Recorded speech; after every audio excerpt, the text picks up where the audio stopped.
I want to welcome you to Pastor's Point of View number 273. Today is September the 22nd, 2023. My name is Dr. Andy Woods. I'm the pastor teacher here at Sugarland Bible Church. I'm back with my friend, colleague, fellow elder, associate pastor, Dr. Jim McGowan. And Brother Jim, the time keeps marching on. I'm actually, as of yesterday, another year older. Had a birthday. But you look the same. I look the same. Had a birthday yesterday. Appreciate all of the well wishes and so forth that people sent my direction. And those of you that did not, you have a full year to prepare for next year. How about that? There you go. Glad we got that out there first thing. So with that being said, let's just jump right into our material here and do our prophecy update. Help us, Jesus. Prophecy update for today. And here are the 5 issues that we want to look at.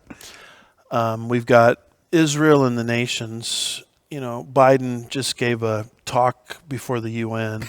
It almost sounds like he's auditioning to be the Antichrist, the stuff he's saying. We'll deal with the climate agenda, big information that's now come out concerning our trajectory into the Cashless Society. America continues to be victimized by cultural Marxism. And then we'll have some information to report that's really not pleasant on the subject of persecution.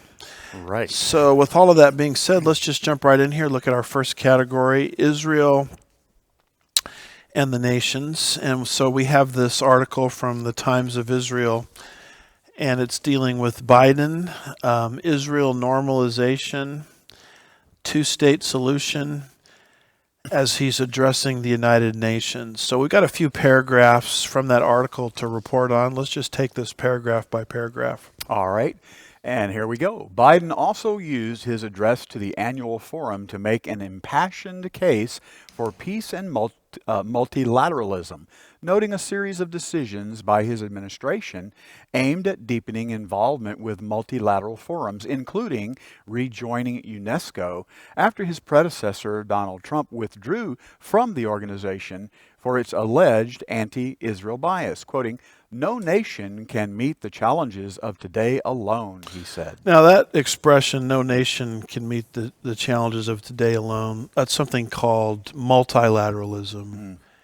And what they're really against is unilateralism. Yes. America doing things in her national interest without going and properly genuflecting before the leadership of the United Nations and getting their permission first. That in and of itself is prophetically significant. Can we put up Daniel chapter 7 and verse 23? Would you mind reading that? All right, as always, reading from the New American Standard 95 Update, Daniel 7:23. Thus he said, the fourth beast will be a fourth kingdom on the earth, which will be different from all the other kingdoms, and will devour the whole earth and tread it down and crush it. So the New World Order is being constructed. Yes. It will exist before Jesus returns in his second advent. And so when Biden says no nation can meet the challenges of today alone, he's basically arguing for, multilateralism. He's against unilateralism, which we think is paving the way for the New World Order. Let's take the second article in that talk, that article dealing with his talk he just gave to the United Nations. All right, the second paragraph says, Biden called for forging new partnerships before going on to tout a newly announced plan to connect India and Saudi Arabia to Europe via Jordan and Israel, which he said, quote, will spur opportunities across 2 continents. This is part of our effort to build a more sustainable and integrated Middle East. Biden then addressed the U.S. push for Arab states to normalize relations with Israel, particularly Saudi Arabia, appearing to defend the effort despite the lack of progress on the Palestinian front. So the second thing that he really dealt with is they're trying to broker Israeli-Saudi Arabia normalization. Yep. Now, that's huge It's prophetically. huge. Let's put up the map with Saudi Arabia circled. This is a map trying to capture the Gog-Magog invasion that's described in Ezekiel 38 and 39 You notice these various countries and arrows towards Israel, Yes. signifying they're the attackers. You notice that Saudi Arabia has no arrow towards Israel. Yes. And the reason for that is Ezekiel 38, verse 13. What does that say? All right, Ezekiel 38:13, Sheba and Dedan and the merchants of Tarshish with all its villages will say to you, have you come to capture spoil? Have you assembled your company to seize plunder, to capture away carry away silver and gold, to take away cattle and goods, to capture great spoil? So little old Sheba and Dedan, which we think is Saudi Arabia, Yes. is the only nation that's protesting this invasion. Yeah. And that's always been a head scratcher. Why is that? Well, now you're starting to get an explanation for it. They're in a normalization agreement with Israel, and so therefore they're benefiting economically from Israel, and they don't like the invasion. Now, we never had that explanation before, but now that the United States is brokering this normalization agreement, suddenly the explanation's in place. Just fascinating. Prophecy is just coming alive. It absolutely is. And this is all just in his speech to the UN. You know, I doubt the guy even knows what he said, let alone how prophetically significant his words are. Absolutely. Let's take that third paragraph if we could. All right. Continuing with the quote, it demonstrates how Israel's greater normalization and economic connection with its neighbors is delivering positive and practical impacts even as we continue to work tirelessly to support a just and lasting peace between Israelis and Palestinians. 2 states for 2 people, he said. There it is, plain language. There it That's is. the policy now of the United States of America. It's been sort of the hidden policy for a long time, but now it's out in the open. They call it the 2-state solution. What are they even talking about? Let's put up the map, if we could, of the West Bank. That territory there entitled West Bank, which is something Israel won in a war of self-defense going back to 1967. That's the whole name of the game. Yeah. The world community wants Israel to relinquish that territory. If you look at the second map, we hate the expression West Bank because it's an unbiblical expression. It's the territory that the Bible describes as Judea and Samaria. Give it up, give it back, and if you don't, you're an illegal occupier, which legally is not even true. Right. So there is Biden in front of the United Nations promoting this 2-state solution. Now, the reason this is prophetically significant, there's a couple reasons, is it's paving the way, we believe, for the peace treaty Yes. between the Antichrist and unbelieving Israel that is prophesied in Daniel 9:27. Would you mind reading that? Daniel 9:27, and he will make a firm covenant with the many for 1 week, but in the middle of the week he will put a stop to sacrifice and grain offering. And on the wing of abominations will come one who makes desolate, even until a complete destruction. One that is decreed is poured out on the one who makes desolate. And we have this portrayed in a graphic we like to use frequently, Daniel 9:27, overview of the tribulation period. Gives you a nice summation of the 7 years Yes. found in the verse you just read. But notice what starts the 7-year tribulation period is a treaty of some kind between the Antichrist and unbelieving Israel.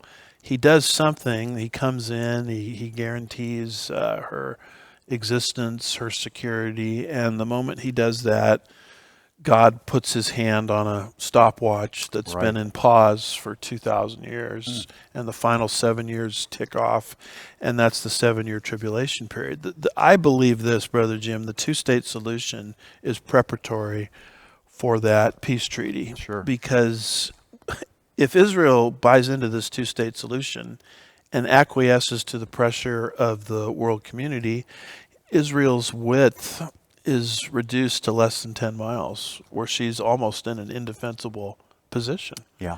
And only an indefensible Israel would have an incentive to reach out to a deal with the devil. Yeah, And good so point. I think this is where all this fits.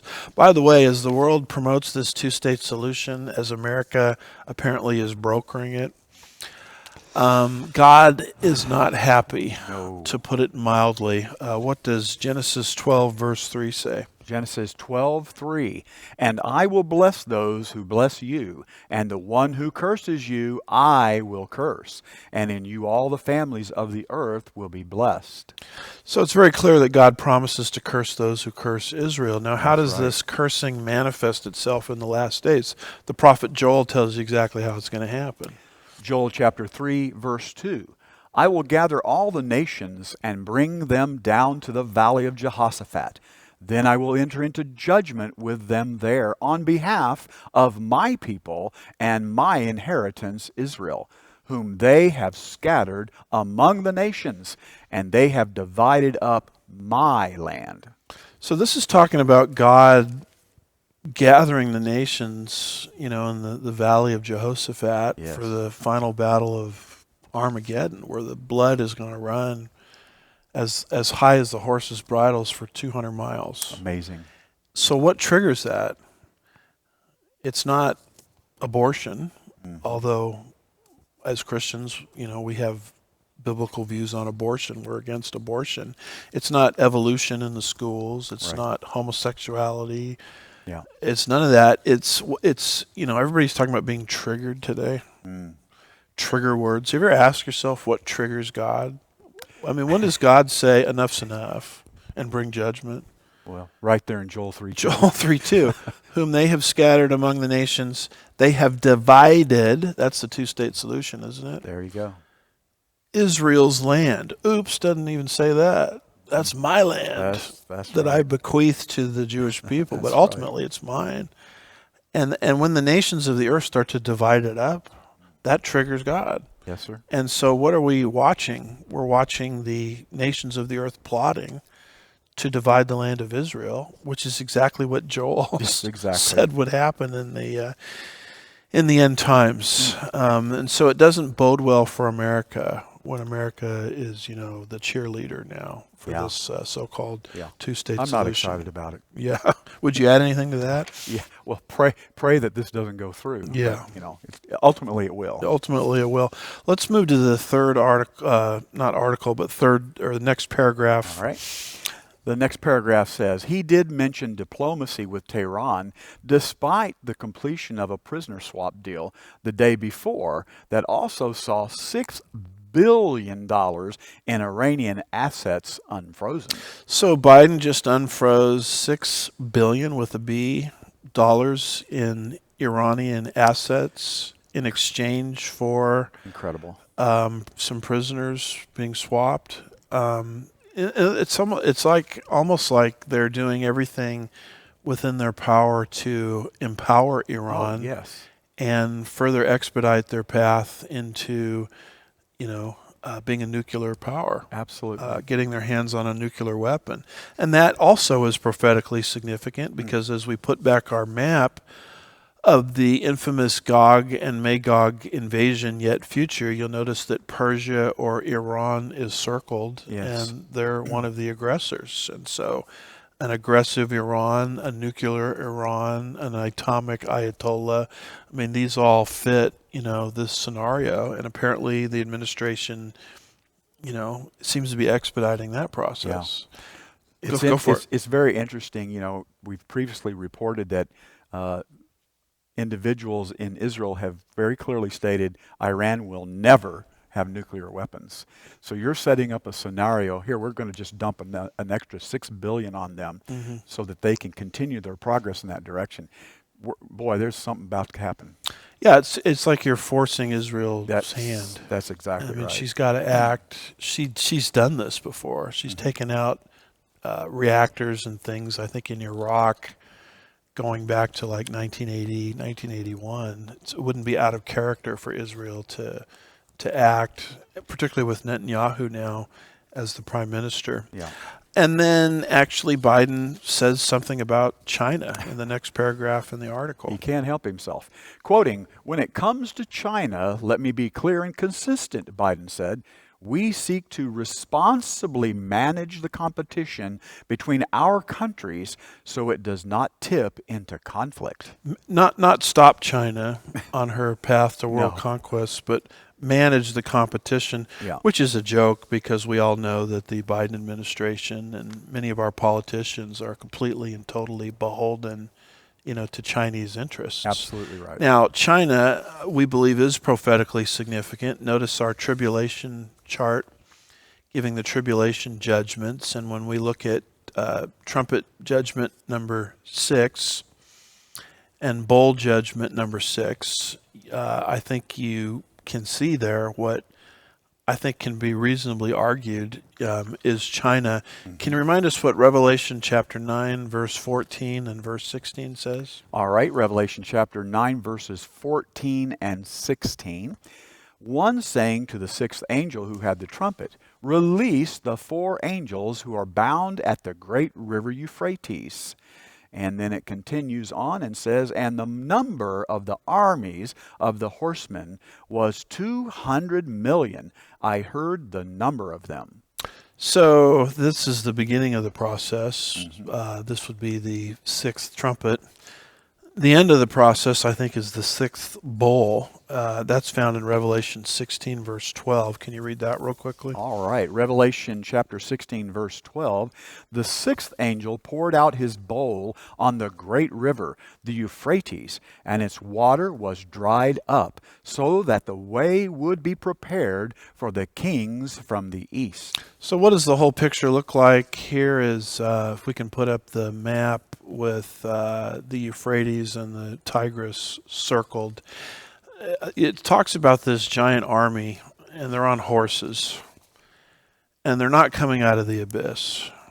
And I think that's significant because everybody's trying to tell me these are demons. Right. I'm not denying that demons are not influencing this army. Course, I think yes. John sees that in his vision, but ultimately this is a human army. Right. The demons come out of the abyss in the prior trumpet judgment and torment people for 5 months. Those are the demons, but this is an army coming from on horses. I mean, do demons ride horses? I don't know if they. I don't know. Might inhabit them. Yeah, exactly. And they pass not out of the abyss; they pass from the Euphrates, east of the Euphrates. The Euphrates River, as people know, if they listen to us regularly, we say it all the time. It's that geographical marker that separates the Far East from the Middle East. Yes. And somehow the Euphrates River is supernaturally dried up under Satan's power, and this army is coming from the Far East to northern Israel to participate in Joel 3, verse 2, Yes. the final battle called the Battle of Armageddon. And on their path, they exterminate 1/3 of the world's population. Wow. So who is this giant army of 200 million on horseback coming from the Far East into the Middle East, traversing the Euphrates River in the process? Well, there's a very reasonable interpretation that this one of the nations involved could very well be China. Yes. This was Dr. John Walvoord's opinion in his Revelation commentary, the last sentence there, if you don't mind reading. All right, quoting Dr. Walvoord, "The rising power of parts of the Orient in our day in countries such as Japan, China, India, as well as lesser nations, makes such an invasion a reasonable prediction." So if he's right on this, that's why you see today in the news China in ascendancy. Yeah. That's why you see American politicians bought and paid for by China. That's why you see China's influence everywhere. God said this massive Eastern power would arise Yes. and be belligerent in the last days, and so the stage is being set. Am I missing something on this? It's as plain as a nose on your face, I think. Very good. And could you grab that last paragraph in that article we were reading earlier? All right, the final paragraph says, "In his 30-minute address, the U.S. president repeatedly emphasized the value of institutions such as the United Nations and international coalitions that have helped the world confront significant challenges such as poverty and disease, as well as echoing his defense of democracy, a common theme of his presidency. After the speech, Biden planned to meet with Guterres and as well as leaders from the so-called C5 group of Central Asian nations, which include Kazakhstan, Kyrgyzstan, Tajikistan, Turkmenistan, and Uzbekistan. The meeting was expected to focus on regional security, trade, climate change, ongoing reforms to improve governance, and other issues. So he can't end the speech without reaffirming the importance of these, international organizations. Yes. I mean, we need these global organizations to protect us from global promises. So he's setting the stage for globalism, world government. And by the way, we need a crisis to convince everybody to surrender their power and their sovereignty to some sort of transnational form of government. What crisis are we going to use? Climate, climate, climate, climate, climate, climate, climate, climate, climate, climate, climate. Did I place enough emphasis on that, Brother Jim? I believe it's climate. So that takes us into the next category, which is highly related to globalism. It's climate. All things climate. Yes. Notice this quote from 1991 from King and Schneider. These are globalists, and they lay out why they selected the issue of climate as a pretext to bring in global governance. All right, quoting, "In searching for a new enemy to unite us, we came up with the idea that pollution, the threat of global warming, water shortages, famine, and the like would fit the bill." We need an enemy, Brother Jim, because we can't convince everybody to surrender their sovereignty and power unless we have a global enemy. What are we going to do? Oh, I know. Let's pick the environment. Yeah. Because if we can convince people that we're causing an environmental crisis, then they'll volitionally, surrender their sovereignty and political freedom, etc., to an institution like the United Nations or whatever that promises to resolve the crisis for them, for us. And so that's how to understand the whole push with climate. It has nothing to do with what I would call common sense, environmental stewardship. Correct. It has to do with earth worship. Yeah.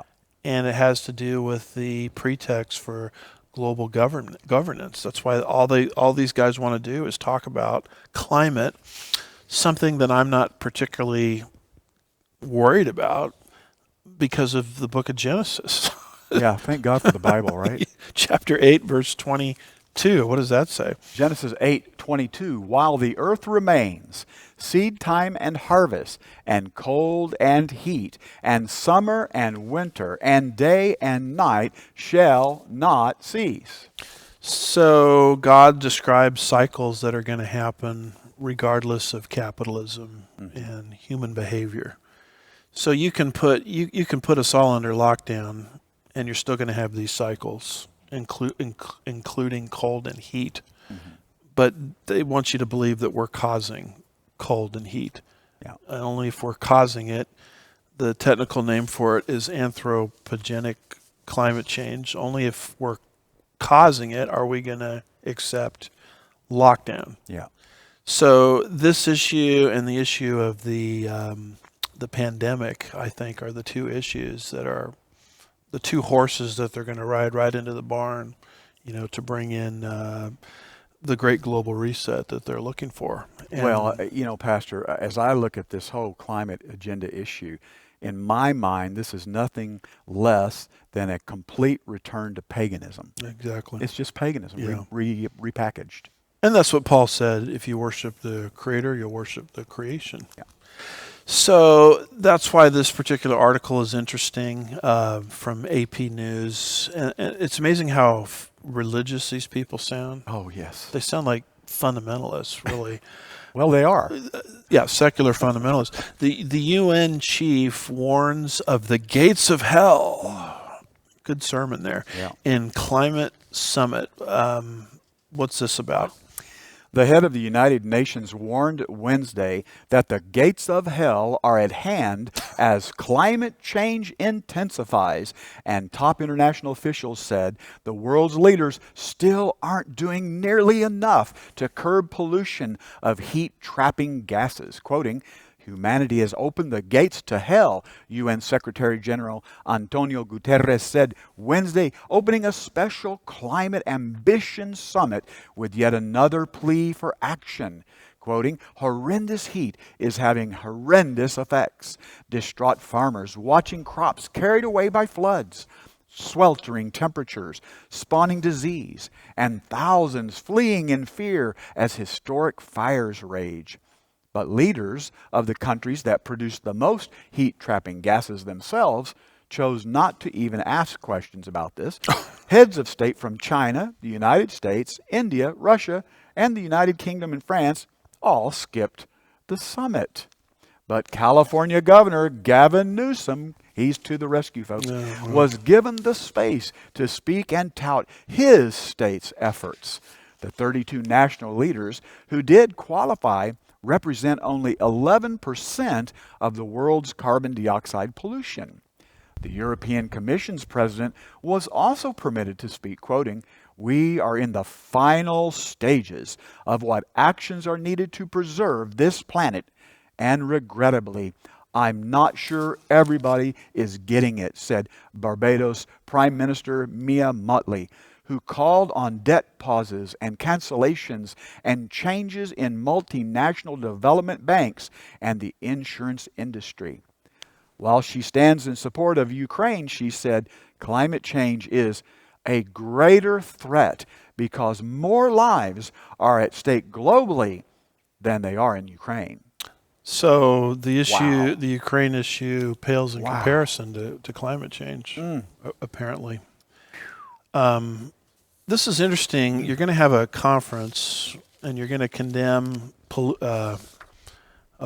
heat trapping gases, and you're trying to curb pollution. And what you discover is the nations that do it the most aren't even invited, or they're not even present. Yeah, they don't show up. Now, why is that? Because the agenda is not to curb heat trapping gases. Right. It's never been the agenda. Right. I mean, if it were the agenda, the biggest climate criminals would be there, right? Yes. But like China, but they're not there. Why is that? Because the issue is not to curb heat trapping gases. That's just the pretext for what they really want to do, Right. which is planet lockdown. Yep. To bring in, global governance. That's it. But everybody is thinking this is some kind of legitimate emergency that we need to stop. In fact, this is so part of our thinking. We have this article from NBCnews.com, why the White House launches the American Climate Corps. Oh, boy. Help us with that one. The White House on Wednesday announced the launch of the American Climate Corps, which the administration said will mobilize more than 20,000 Americans in the clean energy and climate resilient sectors. Quoting, "This is important because we're not only opening up pathways to bold climate action, but we're also not just opening up pathways to decarbonization, we're opening up pathways to good paying careers, lifetimes of being involved in the work of making our communities more sustainable, more fair, more resilient in the face of a changing climate," White House climate policy advisor Ali Zaidi said on a call with reporters on Tuesday. Zaidi was joined on the call with reporters by the head of the environmental group Sunrise Movement's Vashini Prakash. Sunrise Movement has been vocal in calling on President Joe Biden to declare a national emergency over the effects of climate change, creating a petition that has garnered more than 41,000 supporters, according to the group's website.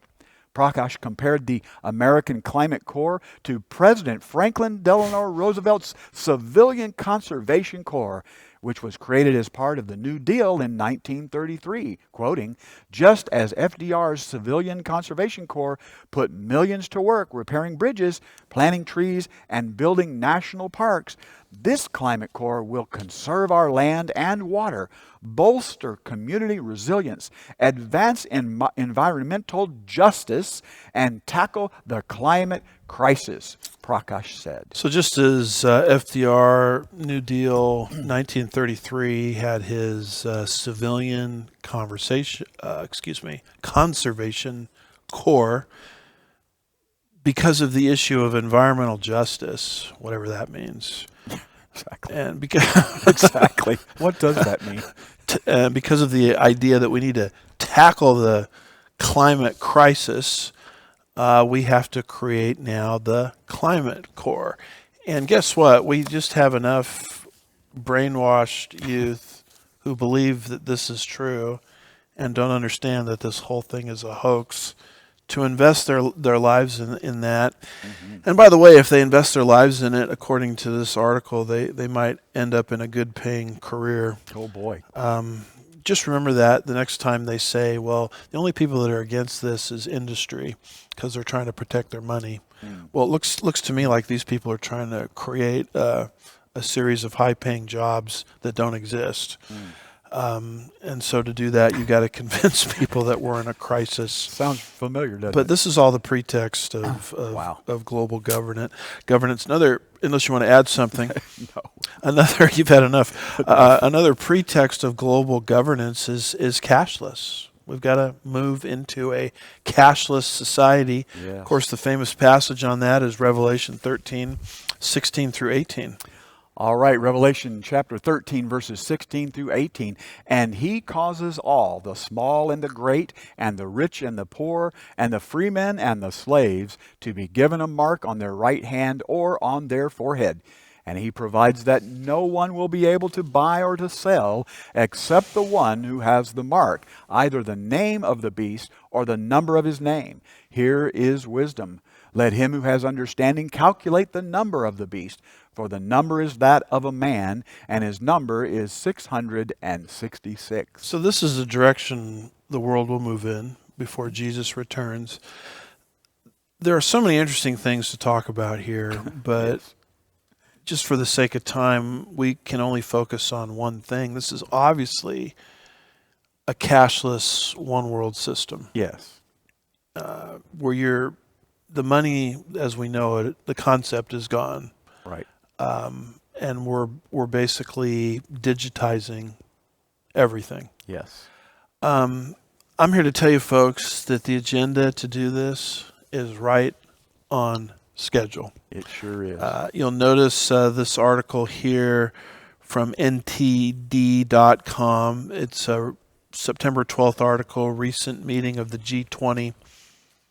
They have announced plans to impose, notice the word impose, digital currencies and IDs worldwide. If people can't see Revelation 13 in that, I can't really help them in it more than I've tried. Right. Of course, what's described here is not the mark of the beast, but it's certainly preparatory for it. So what does this article say? The group of 20 leaders have agreed to a plan to eventually impose digital currencies and digital IDs on their respective populations, despite fears that governments will use them to monitor their people's spending and crush dissent. Many critics are concerned that governments and central banks will eventually regulate cryptocurrencies and then immediately replace them with central bank digital currencies, which lack similar privacy and security. Interrupting you just for a second, that's the key expression, CBDCs. Yeah. Central bank digital currencies. It's essentially taking our economy and digitizing everything. Mm-hmm. It's being sold today under the banner of convenience. Yes. But the problem with it is once everything is electronic, they have a total record of all of my purchasing behavior. Yep. And if I happen to purchase things or support things that are outside whatever narrative they're trying to promote, they just kind of click a switch and I'm locked out of the system. That's true. Or they'll give me a score. Your social credit score this month Mr. Woods is not high enough, and so we're going to limit some of your opportunities in life. Exactly. Passport privileges, traveling, and this is a way to control the population. Yep. That's why these CBDCs are such a big deal that they're G20 are promoting globally. Please continue. All right. However, some of the suggestions call for additional policing of cryptocurrencies, which are decentralized and do not operate under central banks' control. Critics say that these proposals could allow government authorities to impose a social credit score system and decide how their citizens can spend their money. At the summit, European Commission President Ursula von der Leyen called for an international regulatory body for artificial intelligence, digital ID systems similar to coronavirus vaccine passports, and advocated for global cooperation to address the challenges presented by AI. The European Union is currently trying to introduce a block-wide digital identity app that would consolidate various personal information, including passports, driver's licenses, and medical history. So digital identity, COVID passports, CBDCs, AI, artificial intelligence. Certainly the world would embrace something like that, wouldn't they? Well, think again. What does the Cato Institute say? Well, thank God for the Cato Institute. The Cato Institute 2023 CBDC National Survey from May found that only 16% of Americans support the adoption of a CBDC. The population says we don't want anything to do with this. The powers that be say, well, you're going to have it whether you like it or not. And that's why the word impose is such a big deal. So first it's kind of rolled out as an option you can have, but what's voluntary will become the only option, as time progresses. Well, it's encouraging that only 16% of America are for it, but it's also troubling that 16% of America are for it. Continuing the article, Queen Maxima of the Netherlands said, quote, "If designated properly, CBDCs could hold great promise to support a digital financial system that works for everyone."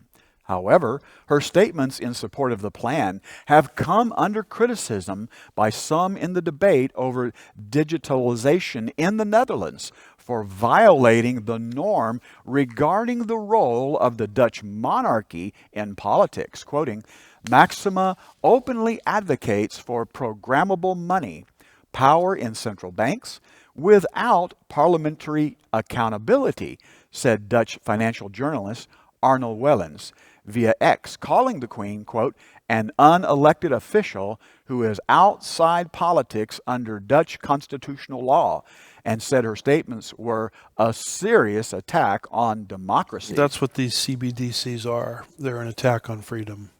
He nailed it.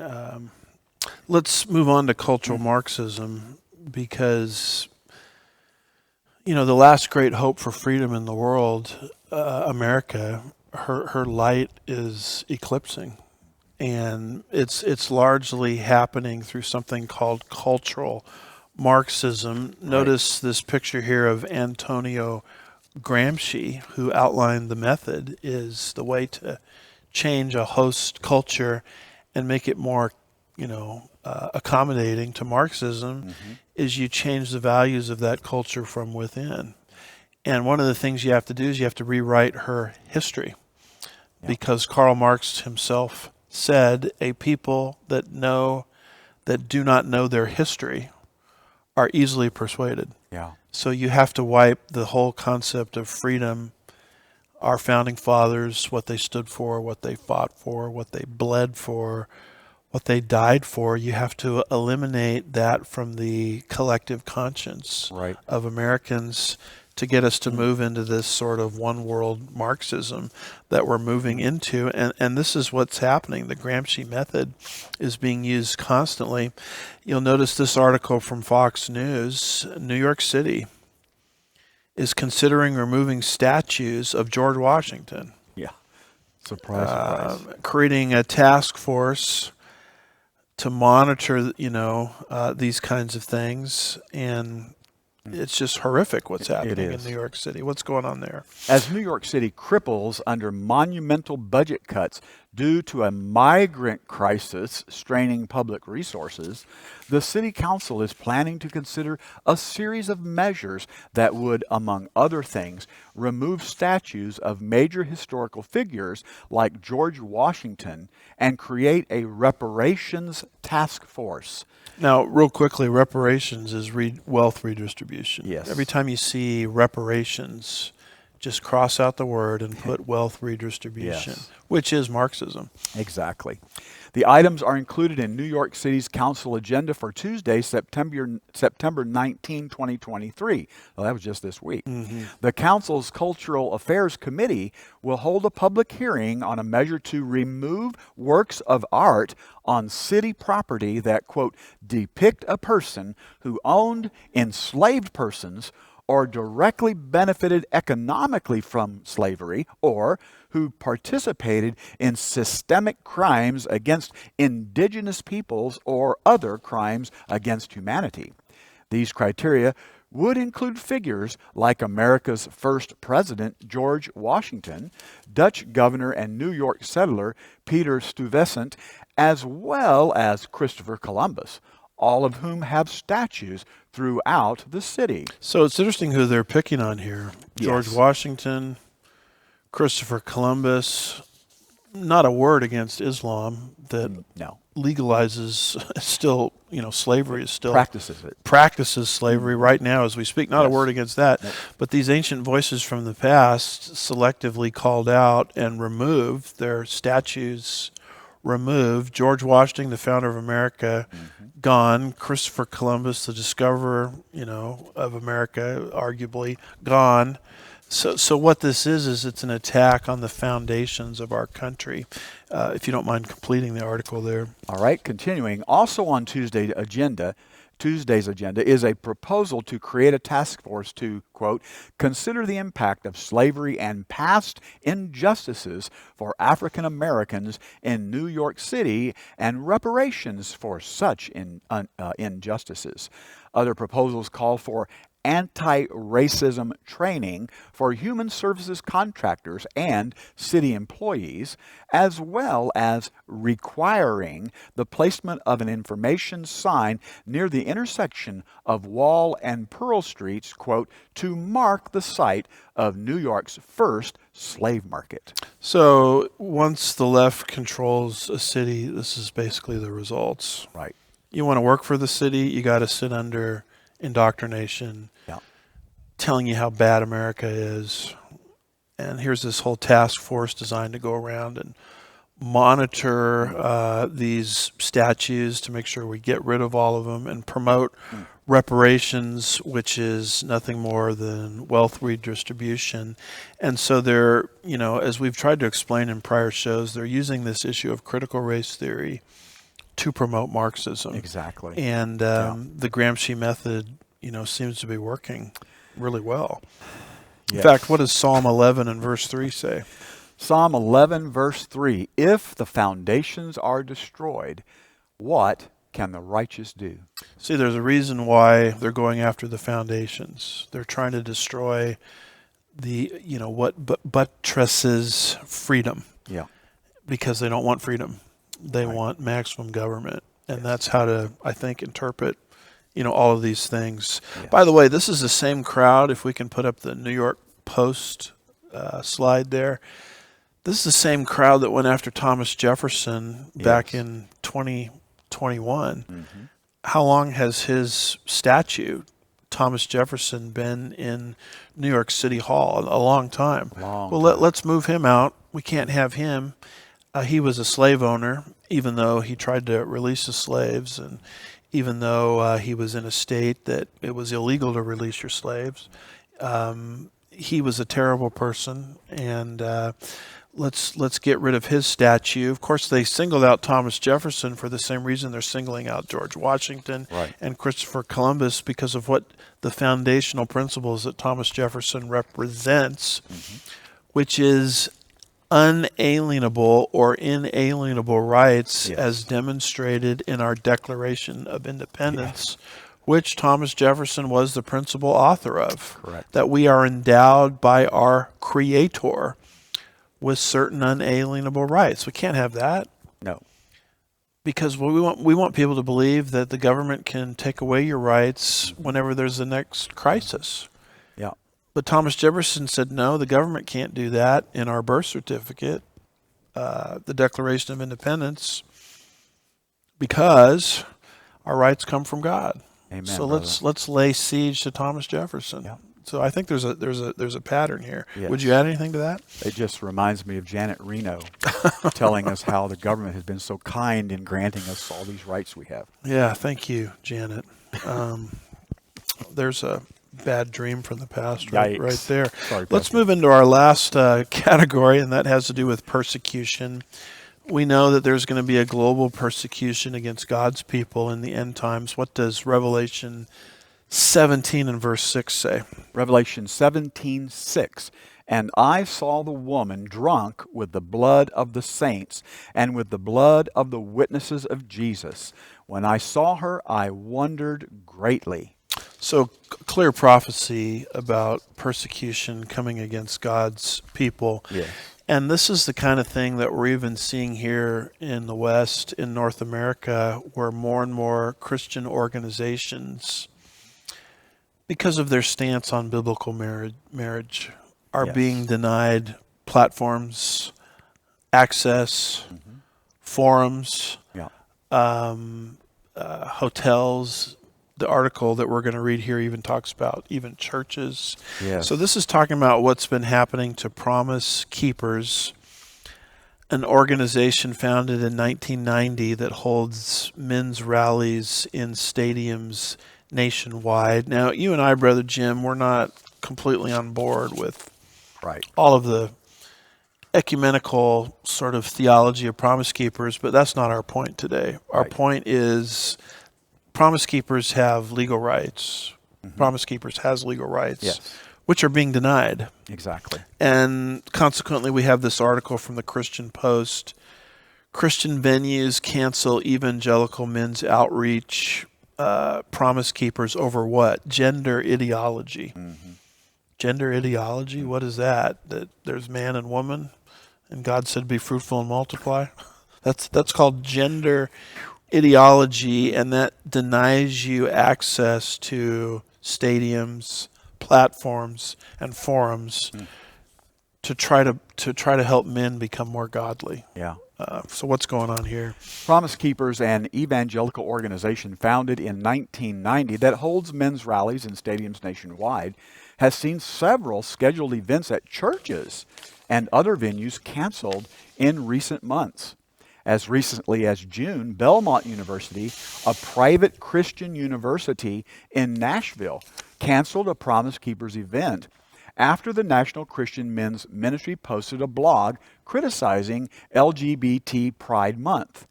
The university accused the organization of, quote, unnecessarily fanning the flames of culture wars, close quote. The event, which was part of the group's Daring Faith Tour, is one of several events that were later canceled by Christian venues, including Hope Church in Cordova, Tennessee, and the Fountain of Praise in Houston. Despite Promise Keepers' decades-old legacy challenging Christian men to live out God's calling, Chairman and CEO Ken Harrison says much has changed since the 1990s when the group first launched. While some have cited concerns about offending people with biblical truth, said Harrison, others were less clear in their reasons, quoting, one venue was worried that we would offend people by expressing our belief rooted in Scripture about gender and sexual identity, he told the Christian Post via email. Others said they didn't want to draw protesters or simply didn't give us a reason. Harrison said the cancellations were disheartening, given that they came not from secular groups, but overtly Christian ones. It's disheartening to us that churches don't want to offend people with the truth of the Word, something we've come to expect from the culture, but which dismays us coming from Christian institutions, he said.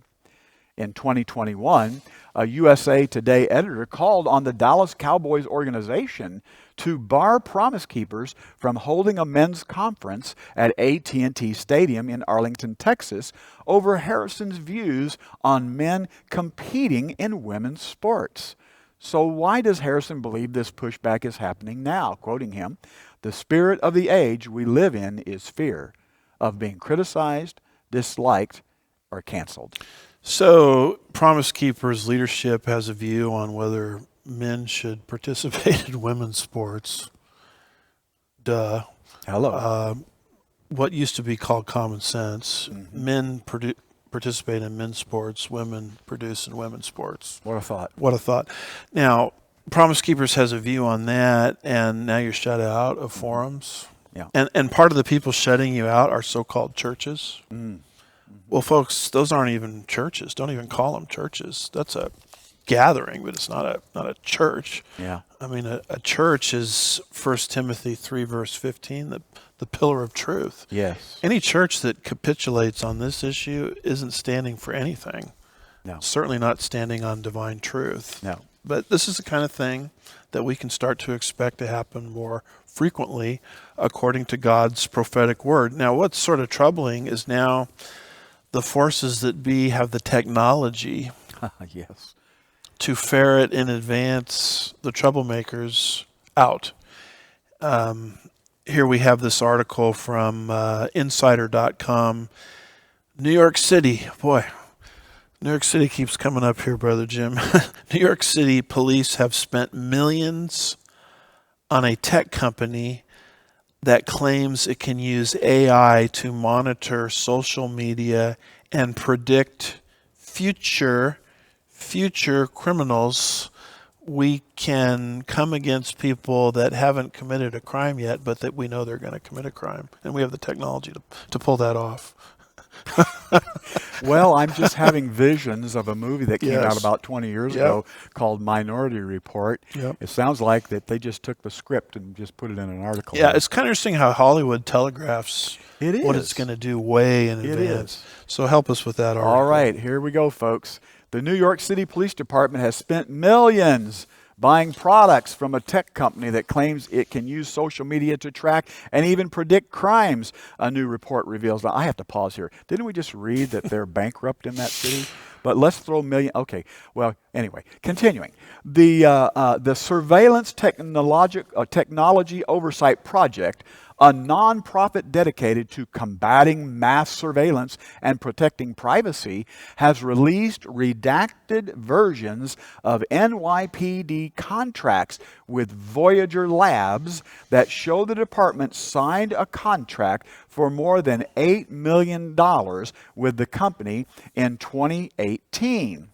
While law enforcement's use of social media analytics is nothing new, Voyager Labs says its products are capable of more than surveillance.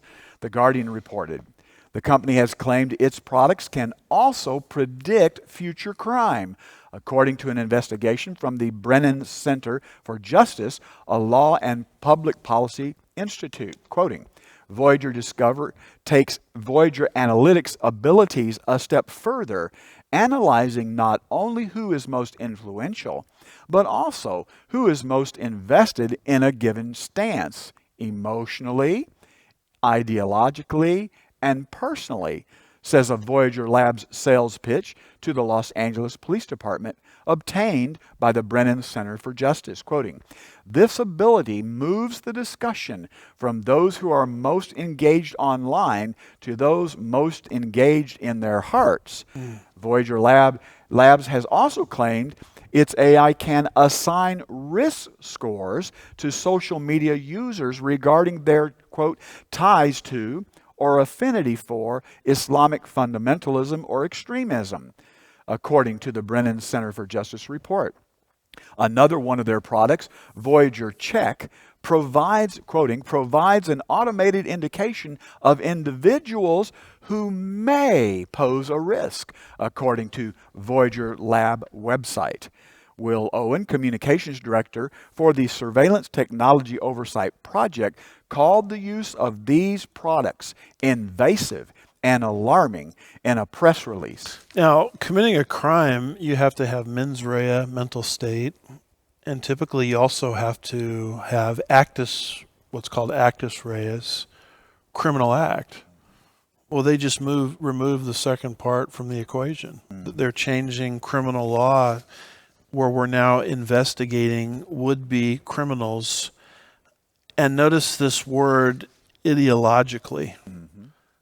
People that are emotionally, ideologically, and personally kind of on the precipice of being would-be criminals. I mean, couldn't that easily be applied to us? You know, we're kind of ideological since we follow the Bible.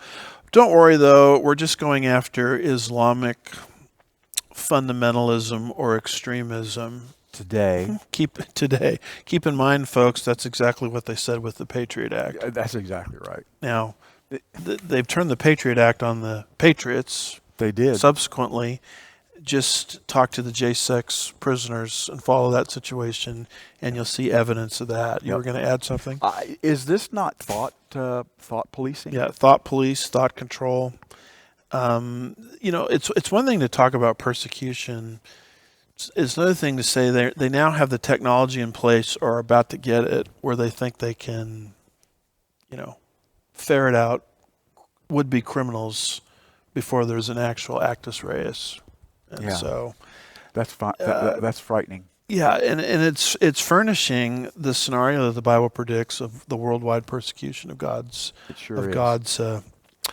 people. Absolutely. So that's our prophecy update for today. We've looked at Israel and the nations. The alignment is coming together perfectly. The climate agenda, how that's a pretext for global governance, the continual drift into the cashless society, the toppling of the American society into the New World Order via cultural Marxism, and the stage being set for global persecution. Of course, we want to end on a positive note. Yes. What does Titus 2:13 say?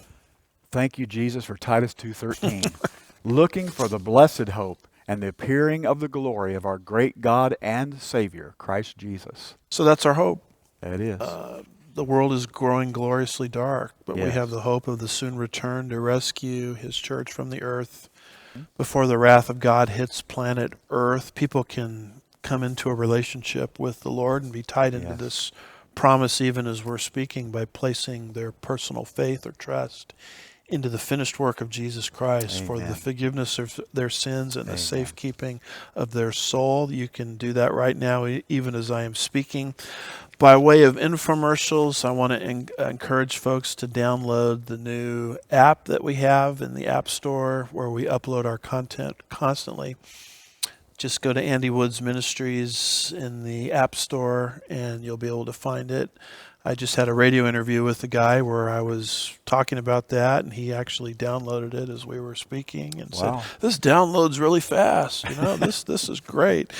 We also have PPOV in podcast format, and we're getting now podcast numbers, Brother Jim, that we've never had before in terms of an increase. So apparently this is a fruitful medium that people like to use. So go to wherever it is you get your podcasts and type in Andy Woods Ministries or Pastor's Point of View, and all of our Pastor's Point of View shows are now available in podcast format. If you want the show notes that we read from, just go to our website, andywoodsministries.org, and there's a conspicuous way on the homepage to sign up for our show notes. Every time we post a Pastor's Point of View, these show notes will show up in your inbox. And there's a lot more in those notes if you want to get them. Absolutely. And I want to remind people that Curtis Bowers is coming to speak at Sugarland Bible Church. Different messages, both in the Sunday School Hour, 9:45 a.m., and the main service, 11 a.m. He is a great Christian and constitutional conservative coming to Sugarland Bible Church October the 8th. Want to make people aware of that. Brandon House is having his Worldview Weekend Lake of the Ozarks Conference October 20th through 22nd. I'm one of many speakers focusing on, patriot and constitutional type issues. I want to make you aware of that in Lake of the Ozarks. We have our own prophecy conference coming up, Brother Jim, very quick into the new year. Yes. February 23rd, Friday night banquet. February the 24th, all-day conference on Saturday. You can register right now at the Sugarland Bible Church registration page featuring creation to consummation. Mm-hmm. Yeah. We've entitled this Flood to Final Days. So we're dealing with creation and the end times and how they're connected. Speakers including Olivier Milnick, Russ Miller, who will cover the creation side of it, Dr. David Reagan, and myself. I want to make you aware of Chafer Theological Seminary, a school that I'm a president of. If you want some academic training and how to rightfully teach and divide and study God's Word, we have a school set up for you to do that. Just go to chafer.edu for further information. And a couple of closing here, Brother Jim, very important announcements. Pastor David Dunn, who is a pastor of a Bible church locally here in Houston, he, very, very sadly, he's the pastor of Grace Bible Church locally here in Houston. He suffered a traumatic heart attack that severely damaged his heart. Yes. And it requires a ventricular, if I'm pronouncing that right, assistance device, which he's currently on, but he needs a heart transplant. Yes. And if he doesn't get a heart transplant, he will not survive. Correct. And so he is a man of God. He is a faithful Bible teacher. He believes all of the things that we believe and teach here at Sugarland Bible Church. In fact, you can catch his show on the Grace Global Radio app. And he's connected with Chafer Theological Seminary, and he is a good man. The problem is this heart transplant comes into a number of over $1 million. Oh, yeah. So consequently, not an account, but Like a GoFundMe type of situation has been set up for him. If the Lord leads and puts on your heart to donate to this, it will not go to any church. It doesn't go to a church first. Right. It goes directly into this issue that David Dunn is in need of. He has insurance, but the insurance policy that he has is very meager, and will not, cover this particular issue. Yeah. So, and we're just putting the word out there. If the Lord puts it on your heart to help him, go to www.givesendgo.com/David Dunn, and I think you can see the link there at the top of the screen. And so we're just kind of putting it out there for people to be involved in this. Yes. If it's a worthy cause, if the Lord puts it on your heart to give, it would greatly bless and help him. Well, and if you can't do that, you can pray. Absolutely. And even more important than that is to pray for him. It's really a tragic situation. Yes. And one other fast announcement that's very important, Brother Jim, is September 26th, 2023 through October the 12th, I am not going to be in the country. We're going to be on our Bible Lands cruise, which is going to take us from Egypt to Rome to the Mediterranean areas that Paul visited. And it also involves 3 nights and days in Israel. And a big chunk of that time is spent in Jerusalem. So I'm going on that trip. I'm actually one of the, teachers on that particular trip. And so get in that time period, September 26th through October 12th, we're not going to be able to post our normal pastor's point of view shows. What we are going to try to do is do some on-site teaching of shorter type teachings on site that we're going to try to post online. And it's difficult to do this overseas because they don't on cruise ships and that kind of thing, they don't accept these large files. Yeah. So we're going to be trying to do those periodically in lieu of the typical pastor's point of view show that people will see. But it will be biblical on-site teaching, so you can pray for us in that regard. So if you don't see your normal pastor's point of view hour-long show every Friday from September 26th to October 12th, don't think you missed the rapture or we got abducted by the cancel culture. There's an actual reason for that. And sometimes if you don't tell people that, our office, Yes. which you administer, Yes. will be flooded with phone calls. God bless you all for your concern. Yeah, and so, that's just a word to the wise. Would you add anything to things we've said? What a great day it is to be serving the Lord, and what a wonderful time we've had with you. Thank you for your prayers. Thank you for your participation. Do be praying for us. We pray for you, and we love you so much. Thank you. See you next time. Maybe that's not the best way of saying it since there's a break in our schedule. But the next opportunity we have with Pastor's Point of View, we'll see you then. God bless you. God bless.